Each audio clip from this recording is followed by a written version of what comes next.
अस्सलाम वालेकुम। अच्छा जी, किसी बंदे नूं पार्ट टाइम जॉब चाहिदी आ ते फैसलाबाद पुलिस दी इस्टैबलिशमेंट ब्रांच दे नाल राबता करो। सिर्फ तुहाडे विच एक क्वालिटी होनी चाहिदी आ कि तुसीं लोगां दे नाल भाव ताओ चंगे तरीके नाल कर लो, बाकी कोई ज़रूरत नहीं। कल असीं एक व्लॉग कीता ते पुलिस दे अफसरान ने कहा कि कोई सबूत दिओ। मैं आख्या जी मैं तुहानूं हर रोज़ एक सबूत दिया करांगा इस ब्रांच दी करप्शन का।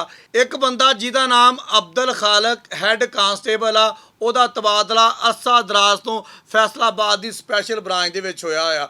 ਉਹ ਬੰਦਾ ਹਰ ਰੋਜ਼ ਬਕਾਇਦਗੀ ਦੇ ਨਾਲ फैसलाबाद ਦੀ ਇਸਟੈਬਲਿਸ਼ਮੈਂਟ ਬ੍ਰਾਂਚ ਦੇ ਵਿੱਚ ਕੀ ਕਰਦਾ ਪਿਆ ਵਾ। ਬੜਾ ਮਾਸੂਮਾਨਾ ਜਿਹਾ ਤੇ ਛੋਟਾ ਜਿਹਾ ਸਵਾਲ ਆ।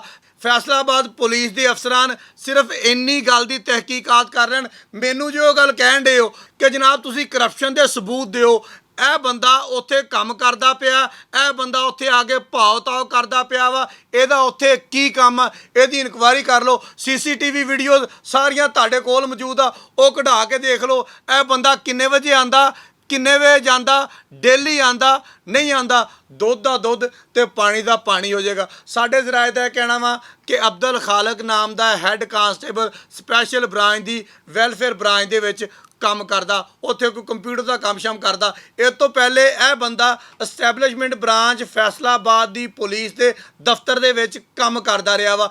इस बंदे नूं सारियां बिंगियां टेढ़ियां सीधियां चीज़ों का पता वा। लिहाजा जिहड़े बंदे नूं काम का पता वा ना, असल काम तुसीं समझते पे हो ना, जिस बंदे नूं काम का पता वा वो बंदा पार्ट टाइम आके, यानी कि जिस बंदे दे विच क्वालिटी हैगी आ, वो बंदा पार्ट टाइम आके इस्टैबलिशमेंट ब्रांच दे विच काम करे ते अपना माल भी कमावे ते सानू भी कमा के देवे। इत्थे गुजारिश करांगा CPO फैसलाबाद साहब नूं, SSP ऑपरेशन साहब नूं कि सर ਤੁਹਾਡੀ ਕੰਧ ਨਾਲ ਕੰਧ ਸਾਂਝੀ ਆ।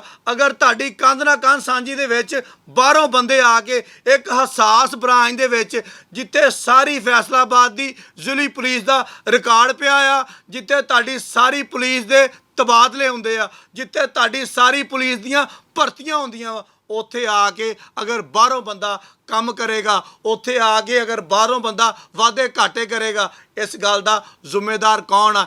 ਇਸ ਗੱਲ ਦਾ ਜ਼ਿੰਮੇਦਾਰ ਉਸ ਬ੍ਰਾਂਚ ਦਾ ਇੰਚਾਰਜ ਹੈਗਾ ਵਾ, ਜਿਹਨੇ ਗੈਰ ਮੁਤਲਕਾ ਬੰਦੇ ਨੂੰ ਉੱਥੇ ਬਿਠਾਇਆ ਆ ਔਰ ਕੰਮ ਦਿੱਤਾ ਆ, ਤੂੰ ਕੰਮ ਕਰ। ਕੱਲ ਨੂੰ ਖੁਦਾ ਨਾ ਖਾਸਤਾ ਇਸ ਬ੍ਰਾਂਚ ਦਾ ਇਹ ਬੰਦਾ ਜਿਹੜਾ ਹੈਡ ਕਾਂਸਟੇਬਲ ਆ ਵਾਧਾ ਘਾਟਾ ਕਰ ਦਿੰਦਾ, ਜਿਹੜਾ ਤੁਹਾਡੀ ਜ਼ਿਲ੍ਹੀ ਪੁਲਿਸ ਦਾ ਹਿੱਸਾ ਹੀ ਨਹੀਂ ਹੈਗਾ, ਇਹਦਾ ਜ਼ਿੰਮੇਦਾਰ ਕੌਣ ਹੋਏਗਾ? ਜ਼ਰਾ ਮੇਰੇ ਕੋਲ ਤਾਂ ਤੁਸੀਂ ਚੀਜ਼ਾਂ ਮੰਗੀਆਂ ਸੀ ਨਾ, ਜ਼ਰਾ ਮੈਨੂੰ ਵੀ ਛੋਟੇ ਜਿਹੇ ਸਵਾਲ ਦਾ ਜਵਾਬ ਜ਼ਰੂਰ ਦੇ ਦੇਣਾ। OSI ਬ੍ਰਾਂਚ ਦੀ ਕੱਲੀ ਕੱਲੀ ਗੱਲ ਕਿਸ਼ਤ ਵਾਈਜ਼ ਮੈਂ ਤੁਹਾਨੂੰ ਦੱਸਦਾ ਰਹਾਂਗਾ ਤਾਂ ਕਿ ਤੁਹਾਨੂੰ ਪਤਾ ਲੱਗੇ ਕਿ ਤੁਹਾਡੀ ਬ੍ਰਾਂਚ ਦੇ ਵਿੱਚ ਕੀ ਕੀ ਹੁੰਦਾ ਪਿਆ। ਕੱਲ ਇਨਸ਼ਾਅੱਲਾ ਇੱਕ ਹੋਰ ਅੱਛੀ ਸਟੋਰੀ ਇੱਦਾਂ ਦੀ ਮਸਾਲੇ ਵਾਲੀ, ਜਿਹਦੇ ਵਿੱਚ ਤੁਹਾਨੂੰ ਪਤਾ ਲੱਗੇਗਾ ਕਿ ਤੁਹਾਡੀ ਕੰਧ ਨਾਲ ਕੰਧ ਜਿਹੜੀ ਸਾਂਝੀ ਹੈ ਨਾ, ਉੱਥੇ ਕੀ ਕੀ ਹੁੰਦਾ ਪਿਆ ਵਾ, ਸਾਰੀ ਡਿਟੇਲ ਤੁਹਾਨੂੰ ਦੇਵਾਂਗੇ। ਮੈਂ ਜਨਾਬ ਜਾਂਦੇ ਜਾਂਦੇ ਸਪੈਸ਼ਲ ਬ੍ਰਾਂਚ ਦੀ ਵੀ ਗੱਲ ਕਰਾਂਗਾ। ਸਪੈਸ਼ਲ ਬ੍ਰਾਂਚ ਜਿੰਨੇ ਬਾਕੀ ਲੋਕਾਂ ਦਾ ਖਿਆਲ ਰੱਖਣਾ ਵਾ, ਬਾਕੀ ਜ਼ਿਲ੍ਹੀ ਪੁਲਿਸ ਦੀਆਂ ਰਿਪੋਰਟਾਂ ਬਣਾ ਕੇ ਅਫਸਰਾਨ ਨੂੰ ਦੇਣੀਆਂ ਵਾ। ਸਰ ਤੁਹਾਡੇ ਆਪਣੇ ਅਦਾਰੇ ਦੇ ਉੱਪਰ ਵੀ ਇੱਕ ਬਹੁਤ ਵੱਡਾ ਸਵਾਲੀਆ ਨਿਸ਼ਾਨ ਆ। ਤੁਸੀਂ ਬਾਕੀ ਲੋਕਾਂ ਦੀ ਕੀ ਰਿਪੋਰਟ ਬਣਾ ਕੇ ਦੇਣੀ ਆ? ਤੁਹਾਡੇ ਦਫ਼ਤਰ ਦਾ ਆਪਣਾ ਬੰਦਾ ਕਿਸੇ ਹੋਰ ਦਫ਼ਤਰ ਦੇ ਵਿੱਚ ਬਹਿ ਕੇ ਕੰਮ ਕਰਦਾ ਪਿਆ ਵਾ। ਮੇਰਾ ਖਿਆਲ ਆ ਕਿ ਆਪਾਂ ਨੂੰ ਆਪਣੀ ਮੰਜੀ ਥੱਲੇ ਵੀ ਝਾੜੂ ਫੇਰ ਕੇ ਦੇਖਣਾ ਪਏਗਾ ਕਿ ਆਪਾਂ ਕੀ ਕਰਦੇ ਆ ਕੀ ਨਹੀਂ। ਬਹੁਤ ਸ਼ੁਕਰੀਆ।